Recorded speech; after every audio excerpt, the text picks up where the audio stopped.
وہ جو اقبال نے کہا نا کہ لے گئے تسلیس کے فرزند میراث خلیل، کشت بنیاد کلیسا بن گئی خاک حجاز. تسلیس کے فرزند میراث خلیل لے گئے تھے. بیت المقدس ان کے کروسیڈرز کے قبضے میں آ گیا تھا 1099 میں، اور رہا تھا 1187 تک، 88 ایئرز. لے گئے تسلیس کے فرزند میراث خلیل. تو میراث موسوی جو تھی وہ منتقل ہو گئی محمد رسول اللہ صلی اللہ علیہ وسلم رات کی امت کو. ان کا قبلہ کینسل، یہ قبلہ آ گیا. تو سب سے زیادہ دکھ تو انہیں تھا. اب جو وہاں سے کاؤنٹر ریولوشنری موومنٹ آئی ہے وہ عبداللہ ابن سبا یہودی. بعض لوگ آج یہ بھی کہہ دیتے ہیں کہ یہ تو ایک ایسی ہی افسانوی شخصیت ہے، کوئی اس کا وجود ہی نہیں تھا. بڑی زیادتی کرتے ہیں، خاص طور پر ہمارے بعض اہل تشیع یہ کہتے ہیں، حالانکہ ان کی کتابوں کے اندر درج ہے کہ حضرت علی نے عبداللہ ابن سبا اس کے 40 ساتھیوں کو آگ میں زندہ جلوایا. رجال کشی کے اندر دیکھ لیجیے لکھا ہوا موجود ہے. لیکن چونکہ کچھ لوگوں نے شیعت کے لیے لفظ سبائیت استعمال کرنا شروع کر دیا، اس لیے وہ ڈیفنس میں کہتے نہیں سبا تو یہ تو افسانوی شخصیت ہے، سبا کوئی تھا ہی نہیں عبداللہ ابن سبا. نہیں، عبداللہ ابن سبا ایک شخص تھا یہودی. وہ اسلام کا لبادہ اوڑھ کر آ گیا دارالاسلام میں. حضرت عثمان رضی اللہ تعالیٰ عنہ کا عہد. اور ایک مغالطہ میں چاہتا ہوں کہ ان دی فرسٹ انسٹنس دفع کر دوں. عام طور پر اتنی غلط طریقے سے تاریخ بیان ہوئی ہے کہ حضرت عثمان کے عہد خلافت کو سمجھتے ہیں پورا کا پورا عہد خلافت غالباً فتنوں ہی کے اندر تھا اور اختلافات ہی تھے اور خانہ جنگ. معاذ اللہ، ایسا نہیں تھا. طویل ترین دور جو ہے دور خلافت حضرت عثمان کا ہے، 12 سال. حضرت ابوبکر کے 2.5 سال، حضرت عمر کے 10 سال. دونوں کو جمع کریں گے تو عثمان کا. اور اس میں 10 سال بالکل اسی شان کے ہیں جو حضرت عمر کے خلافت کے شان ہے، کوئی اختلاف نہیں. اور فتوحات کا دائرہ بڑھتا چلا جا رہا ہے، تھمتا نہ تھا کسی سے سیل رواں ہمارا. اس کے آخری ایام میں یہ شخص آیا اور اس نے ایک تو یہ کیا کہ پرانی جو قبائلی عصبیت تھی اس کو زندہ کیا. خلافت تو بنو ہاشم کا حق ہے، محمد ہاشمی تھے صلی اللہ علیہ وسلم. ہاؤ کم یہ ایک بنو امیہ کا شخص کیسے بیٹھا ہے؟ دیکھیے اس شخص نے کتنا انتظار کیا. حضرت ابوبکر بنو امیہ میں سے نہیں تھے، لہذا یہ فتنہ اس کے خلاف نہیں ہو سکتا تھا، کیونکہ چشمک جو تھی وہ بنو امیہ اور بنو ہاشم کی تھی، بڑی پرانی تھی. یہ بڑے برابر کے یہ دو کلینز جو تھے مد مقابل تھے ایک دوسرے کے. باقی چھوٹے قبیلے تھے، بنو تیم ہیں، بنو عدی ہیں، لیکن مقابلہ تھا بنو امیہ اور بنو ہاشم کا. حضرت ابو بکر بنو تیم میں سے، حضرت عمر بنو عدی میں سے، بنو امیہ میں سے حضرت عثمان. اب اس کو موقع ملا، اب آیا یہ اموی، یہ بن گیا. یہ سب غاصب ہیں، ابو بکر بھی، عمر بھی، عثمان بھی. خلافت پہلے دن سے علی کی ہے اور اس کو ملنی چاہیے. اس سے آگے بڑھ کر، اور علی تو خدا ہے، انکارنیٹ، گاڈ انکارنیٹ. یہ اس کا عقیدہ جو اس نے پھیلایا.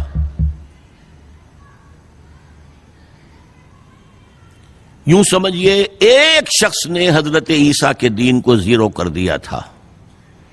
لوگ مانتے نہیں کہ ایک شخص اتنا کچھ کر سکتا ہے. یہودی اور سازشی ذہن، ان کی صلاحیت اور ذہانت. ایک شخص تھا پال، حضرت عیسیٰ کو خدا کا بیٹا بنانے والا. وہ توحید ختم، تسلیس آ گئی. شریعت کو ختم کرنے والا وہ حضرت عیسیٰ کہہ کر گئے تھے تم پر شریعت موسوی نافذ رہے گی. اس نے کہا نہیں، ایبروگیٹڈ، نو شریعہ. نمبر 3، حضرت عیسیٰ نے کہا تھا تمہیں تبلیغ کرنی ہے صرف یہودیوں تک. I have been sent only in search of the lost sheep of the house of Israel. میں صرف اسرائیل کے گھرانے کی کھوئی ہوئی بھیڑوں کی تلاش میں آیا ہوں، تمہیں باہر تبلیغ نہیں کرنی. اس نے تبلیغ کا دائرہ وسیع کیا. وہ دین مسیحیت ختم، وہ دین پالزم ہے جو چلا ہے اس کے بعد.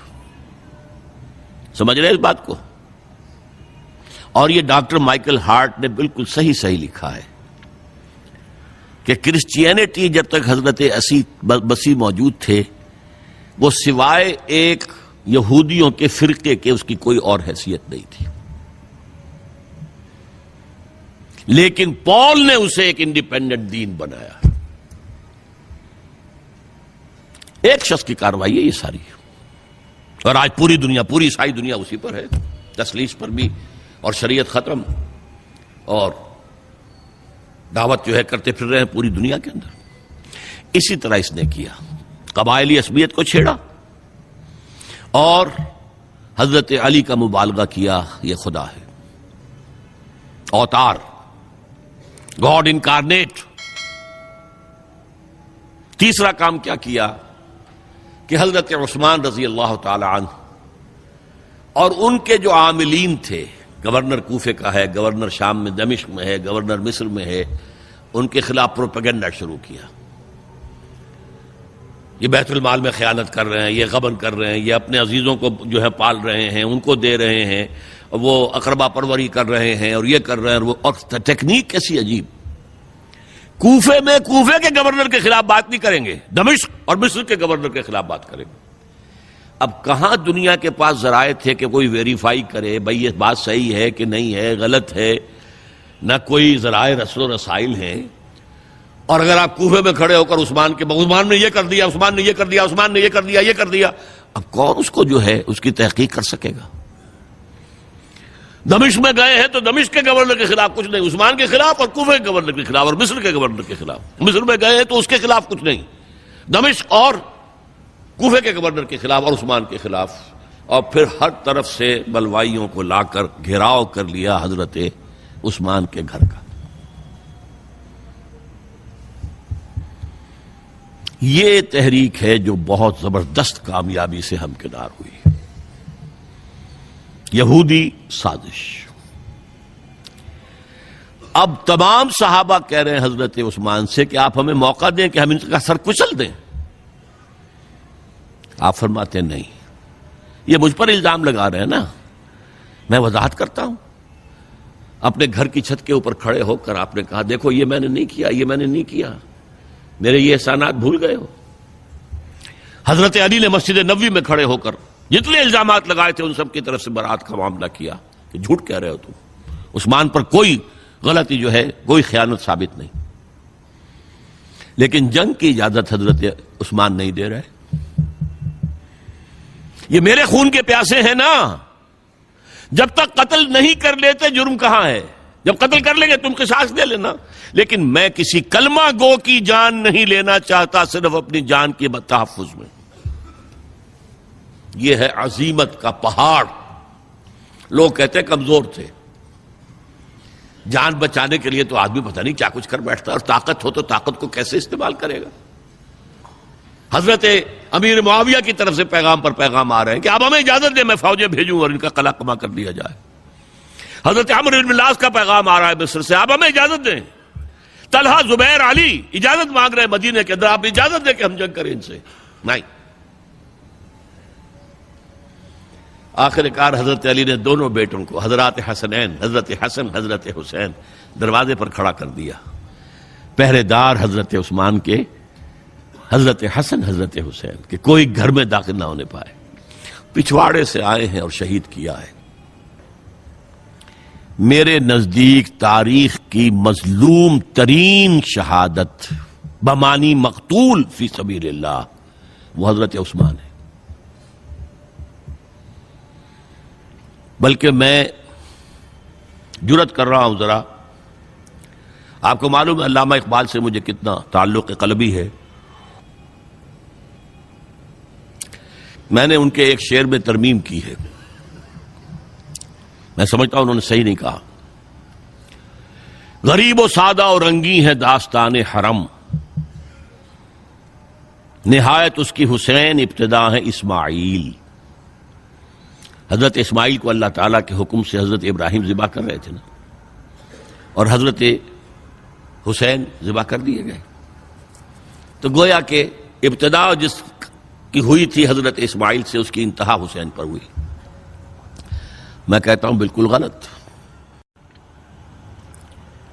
ان کو ذبح کر رہا تھا خلیل اللہ، اور ان کو قتل کر رہے یزیدی اور زیادی اور کوفی. کوئی تقابل ہے؟ وہ قتل نہیں ہوئے، یہ قتل ہو گئے. انہوں نے پیشانی خود رکھ دی. یہاں تو حضرت عثمان لڑتے ہوئے، حضرت حسین لڑتے ہوئے شہید ہوئے. کون سی چیز مشترک ہے؟ ایک مصرے میں جمع کر دیا ہے.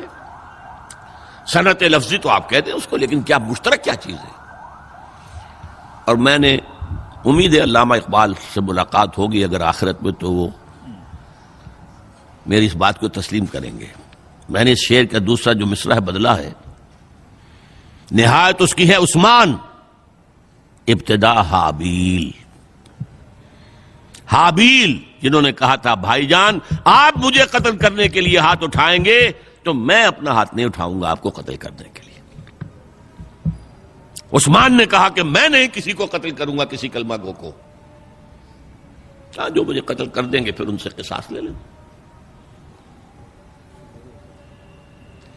عثمان کے پاس لاکھوں کی فوجیں، اسٹینڈنگ آرمیز، پھر بھی انہوں نے اپنی جان دے دی. حضرت حسین بہرحال جتنے بھی افراد تھے بہادری سے، شجاعت سے لڑتے ہوئے شہید ہوئے، اس میں کوئی شک نہیں. لیکن لڑتے ہوئے شہید ہوئے نا. حابیل کی طرح یہ تو نہیں کہا کہ تم مجھے کرتے ہو تو کر دو، میں تو تمہیں قتل نہیں کروں گا. نہیں. بہرحال یہ جو تھا فتنہ، اس کو کہا ہے اور اس کو کتاب میں لکھا گیا، باقاعدہ ایک تصنیف ہے، الفتنۃ الکبریٰ، عظیم ترین فتنہ، حضرت عثمان کی شہادت. اس وقت عبداللہ ابن سلام رضی اللہ تعالی عنہ ایک یہودی عالم دین تھے جو اسلام لے آئے تھے. انہوں نے کہا تھا لوگوں ڈرو، عثمان کے خون کا نہ بہانا.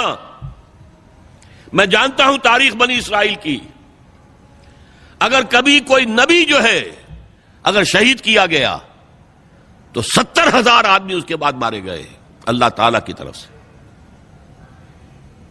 اور نبی کا اگر کوئی خلیفہ قتل کیا گیا تو 35,000 آدمی مارا گیا ہے. تو اگر تم نے عثمان کو قتل کر دیا تو یہ خون کے دریا جو ہیں پھر آ جائیں گے امت کے اندر. باز آ جاؤ، خدا کے لیے باز آ جاؤ. لیکن نہیں. بہرحال حضرت علی رضی اللہ تعالی عنہ نے بلایا عبداللہ ابن سبا کو اپنے ہاں. تم کہتے ہو کہ میں خدا ہوں؟ ہاں آپ خدا ہیں. توبہ کرتے ہو کہ نہیں؟ نہیں. میں تمہیں زندہ جلا دوں گا. جلا دو. تم خدا ہو، ہماری آزمائش کر رہے ہو. حضرت علی نے عبداللہ ابن سبا کو 40 ساتھیوں سمیت زندہ جلوایا. اور یہ سارا کچھ معاملہ جو ہے یہ میں نے آپ کو بتایا اہل تشیع کی کتابوں میں موجود ہے. بہرحال یہ فتنۃ الکبریٰ ہے جس کا نتیجہ کیا نکلا ہے آپ اچھی طرح سمجھیے. وہ شہادت علی الناس کا جو سیلاب جا رہا تھا، جس کی شان کیا تھی؟ علامہ اقبال کے الفاظ میں تھمتا نہ تھا کسی سے سیل رواں ہمارا. یہ جو سیل تھا وہ روکنے والا تھا؟ 2 سپر پاورز تھیں اس وقت، ایران، روم. ایران کے چیتڑے ختم ٹوٹ گئے، روم کی 2 ٹانگیں ٹوٹ گئیں. اب کون روکنے والا تھا؟ یہ انٹرنل سیبوٹاج.